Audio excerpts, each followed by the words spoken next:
رسول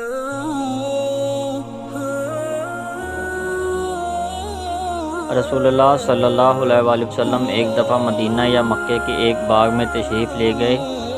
وہاں آپ صلی اللہ علیہ وآلہ وسلم نے دو شخصوں کی آواز سنی جنہیں ان کی قبر میں عذاب کیا جا رہا تھا۔ آپ صلی اللہ علیہ وآلہ وسلم نے فرمایا کہ ان پر عذاب ہو رہا ہے اور کسی بہت بڑے گناہ کی وجہ سے نہیں۔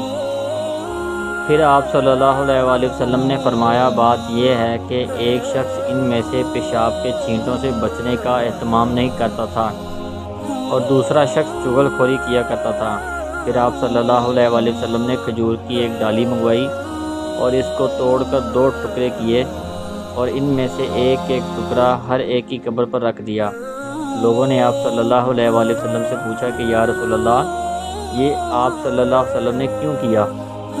آپ صلی اللہ علیہ وآلہ وسلم نے فرمایا، اس لیے کہ جب تک یہ ڈالیاں خشک ہوں شاید اس وقت تک ان پر عذاب کم ہو جائے۔